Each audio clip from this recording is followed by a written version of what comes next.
যদি এমন এক ঘোষণাকারী ঘোষণা করে বলে দুনিয়ার সব মানুষ জান্নাতি, সকল মানুষ জান্নাতি, একজন ব্যক্তি জাহান্নামী। ওমর বলতেছেন যে আমি মনে করি, আমার ভয় হয় সেই একজন ব্যক্তি জাহান্নামী, সেটা আমি ওমর। বলেন সুবহানাল্লাহ। তার ভিতরে এই ভয়। তারপরে বলতেছেন আবার যদি এমন শুনি, এরকম আওয়াজ আসে আসমান থেকে, আওয়াজ গায়বী কোন আওয়াজ আসে, কোন ঘোষণাকারী ঘোষণা করে দুনিয়ার সকল মানুষ জাহান্নামী আর একজন ব্যক্তি জান্নাতি, আমি মনে করি সেই একজন ব্যক্তি আমি ওমর রাদিয়াল্লাহু। বলেন সুবহানাল্লাহ। এই হলো আশা এবং ভয়। এই জন্য প্রিয় হাজিরিন, অনেকে মনে করতেছি বক্তারা এখন আসে নাই, কেউ একটু একটু দেখা যায়, দেখি মাঠ খালি হয়ে গেছে। না, আমি আগে আসবো, আমার আমলের পাল্লা বার হতে থাকবে। আমি আগে বসবো, আমার নেকি হতে থাকবে। আমার কবরে আমি যাব, মাঠ ভরবে, প্যান্ডেল ভরবে, তারপরে বসবো। না না, আমি যত আগে দিনই কাজে যত অগ্রসর হতে পারি, যত আগে থাকতে পারি, এটাই হলো আমার মোমেনদের কাজ। প্রিয় হাজিরিন, এই জন্য আমি আপনাদের কাছে আবদার করছি, অনুরোধ করছি, যারা দোকানে স্টোরে বসে আছেন, মেহরবানি করে আপনার প্যান্ডেলের ভিতরে চলে আসুন। ধারাবাহিকভাবে আলোচনা চলবে। আমি আপনাদের সামনে কি আলোচনা করব, আমি আসলে এক হিসাবে আমি মেজবান, আমি তো বাড়িওয়ালা, কি বলেন, যেহেতু আপনাদের মসজিদের খতিব, আমি সবসময় থাকি। আজকে মেহমানরা আসবেন, কি বলেন, মেহমানরা আসবেন, ওনারা আলোচনা করবে, আমরা শুনবো সকলেই মিলে। আর মেজবান সবার আগে খায় না, মেজবান কাজ সবার পরে, আর মেহমান কাজ সবার আগে। এই জন্য আমরা দুই চার কথা বললে লাস্টে শেষে কিছু বলবো, কি বলেন।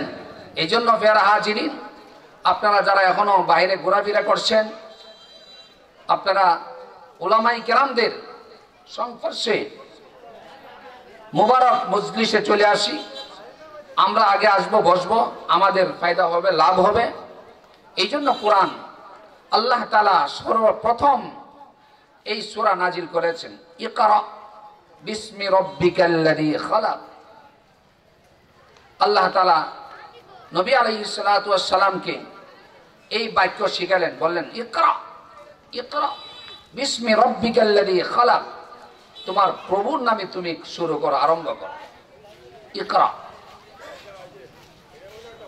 আল্লাহ তাআলা রাসূল সাল্লাল্লাহু আলাইহি সাল্লামকে প্রথম শিক্ষা দিয়েছেন, কোরআন শিক্ষা দিয়েছেন। আর এই কোরআনের শিক্ষা, হাদিসের শিক্ষা কোথায় হয়? মাদ্রাসাগুলিতে হয়।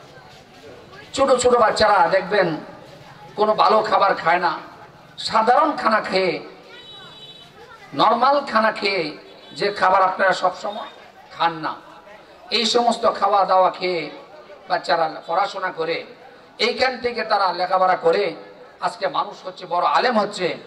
আপনারা দাওয়াত দিচ্ছেন, যত বড় বড় উলামায়ে কেরামগণ যারা আসবেন বয়ান করবেন, বেশিরভাগ দেখবেন ওনারা এরকম এইভাবে কষ্ট করে পড়াশোনা করে করে তারা বড় হয়েছে। আজকে ওনাদেরকে দাওয়াত দিচ্ছেন, আজকে ওনার সুনাম, আজকে অমুক বক্তা আসবেন, আজকে অমুক বক্তা আসছেন, উনি আসতেছেন। আসলে ওনাদের ইতিহাস দেখলেন, ওনারা কেউ বাড়িতে এবং রাজপ্রাসাদে বসে, বিল্ডিংয়ে বসে বসে ওনারা পড়াশোনা করেন নাই। এইভাবে মাদ্রাসা, কওমি মাদ্রাসাগুলিতে ঢুকে তারা কষ্ট করে, আপনারা জানেন গত 1-2 বছর আগে তাকরিম নামে একটা হাফেজ, একজন, সে সৌদি আরব থেকে 1 নম্বর পুরস্কার নিয়ে আসছে। তার ব্যাকগ্রাউন্ড, সে যখন পড়াশোনা করে, তার আরেক ভাই 2 জন, ওই যে মাদ্রাসার ছাত্ররা একসঙ্গে খানা খায়, এইভাবে সুন্দর একটা চেক লুঙ্গি পরে সে খানা খাইতেছে। কেউ চিন্তাও করে নাই সে যে তাকরিম আসবে, হবে, সৌদি আরব থেকে 1 নম্বর পুরস্কার নিয়ে আসবে। 100 কয়টা দেশের সাথে প্রতিযোগিতা, আর আমাদের বাংলাদেশ এই তাকরিম, এই বাংলাদেশের পতাকা এই বাংলাদেশের মানচিত্র মধ্যে সারা পৃথিবীতে আল্লাহ তাআলা এরকম পরিচয় করে দিয়েছেন যে বাংলাদেশে একটা দেশ আছে। অনেক দেশ মানুষ অনেক দেশে জানে না যে বাংলাদেশ নামক একটা দেশ আছে। এটা ছোট। দ্বিতীয় নম্বর হলো অর্থনীতি লাইনে গরিব। এসে কত দেশ উন্নত, তারা মাল দৌলতের দিক দিয়ে অনেক উন্নত।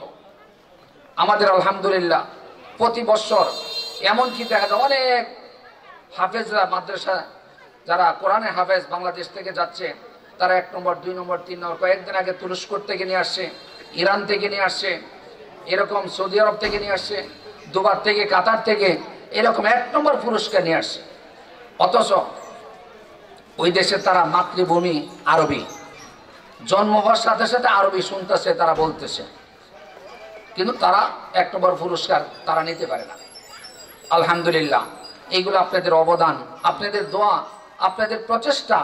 আপনারা, কারণ মাদ্রাসাগুলি তো এরকম সরকারি কোনো অনুদান নাই, কোনো অনুদান নাই।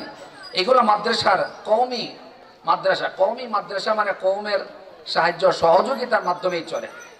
এই জন্য আপনাদের কাছে একটা আবদার থাকবে, সবসময় বলে দেই এই কথাটা, যে এলাকাবাসীর প্রতি আমার আবদার, প্রত্যাশা, আপনারা মা বোনেরা আছেন, প্রত্যেকের যার যার অবস্থান থেকে আমাদের এই মাদ্রাসাগুলির প্রতি নজর রাখবেন, খেয়াল রাখবেন।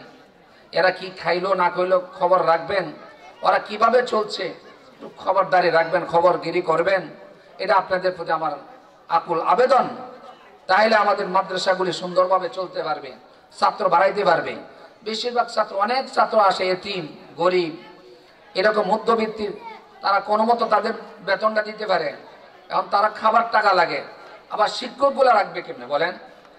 একজন শিক্ষক 10,000 থেকে 15,000, 20,000 একজন শিক্ষক, মিনিমাম 8-10 হাজার টাকা তো বেতন দিতে হয়। তারা ছাত্রদেরকে খাওয়াবে না শিক্ষকের বেতন দিবে? কি বলেন? এই জন্য আমরা সকলে ইনশাল্লাহ সহযোগিতা করব। এই জন্য আল্লাহ রসুল সাল্লাল্লাহু আলাইহি সাল্লাম বলেন, কুল হাল ইয়াস্তাবিল্লাযীনা ইয়ালামুন ওয়াল্লাযীনা লা ইয়ালামুন। নবী সাল্লাল্লাহু আলাইহি ওয়াসাল্লাম ইরশাদ করেন, ওগো নবীজি বলতেছেন, কুল হাল ইয়াস্তাবিল্লাযীনা ইয়ালামুন ওয়াল্লাযীনা লা ইয়ালামুন।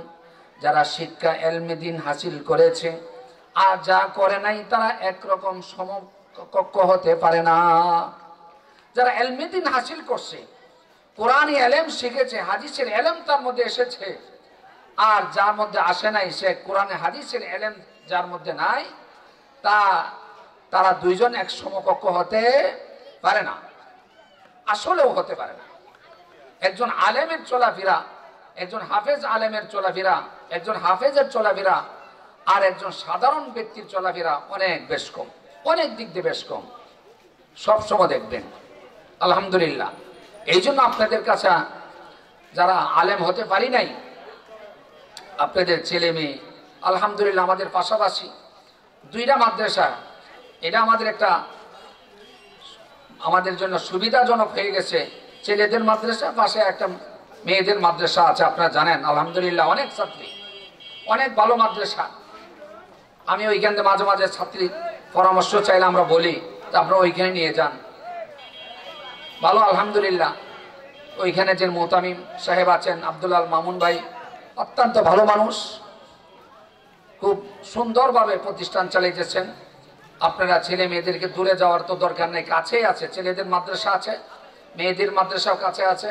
আপনাদের ছেলে মেয়েদেরকে দিবেন, মাদ্রাসা পড়াবেন, দ্বীনি ইলম সকলকে শিখাবেন।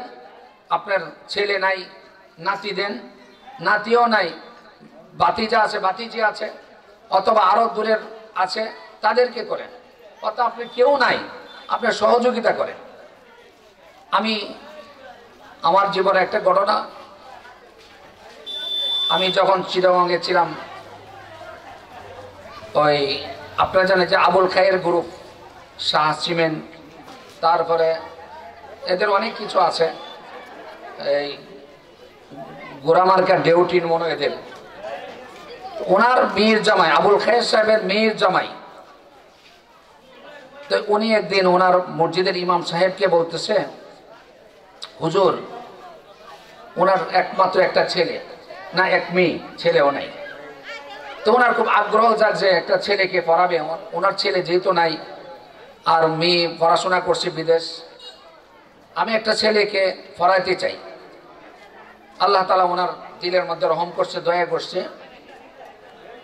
পরে ইমাম সাহেব খুঁজতে খুঁজতে তো একটা ছেলে নিয়ে আসেন। ছেলে কোথায় পাবে? তো ওই চট্টগ্রাম চিড়িয়াখানা, অর্থাৎ ফয়েজলিক একটা জায়গা এলাকা আছে, ওইখানে চিড়িয়াখানা, ওইখানে খুঁজতেছে। দেখে ওই যে তুকাই একটা ছেলে, ছোট বাচ্চা, 7-8 বছরের বাচ্চা, কাঁধের মধ্যে এক বস্তা, সে ওই যে প্লাস্টিকের বোতল, ব্যাগ, তারপরে এই সমস্ত জিনিস টুকাই আর কি, যা যা পায় সব সংগ্রহ করে এবং বিক্রি করে সে সংসার চালায়। ওর বাবা নাই, বাবা থাকলেও বিয়ে করা বাচ্চা 3-4টা বাচ্চা রাইগা উনি চলে গেছে। এখন মা এই বাচ্চাগুলি নিয়ে একটা বস্তির থাকে, 100-150 টাকা ভাড়া দেয়, চনের ঘর, বস্তি ঘরের মধ্যে থাকে, আর এই বাচ্চারা এই কাজ করে। তো এই বলতেছে, এই বাচ্চা এইদিকে আসো। ডেকে আনার পর বলতেছে, তুমি মাদ্রাসা পড়বা? ছেলে উত্তর দেয়, আমি মাদ্রাসা কিভাবে পড়বো, টাকা কই পাবো? সে বলতেছে, আমি আমার আম্মুকে এইগুলি বিক্রি করিয়া আম্মুকে টাকা দেই। কত কামাও? 30 টাকা হয়, 30-35-40 টাকা একদিনে কামায়। তো ওই টাকা দিয়ে তার মাও কামায়, বিভিন্ন মানুষের বাসায় বাসায় যায় ফাঁকশাক রান্না বান্না করে দেয়।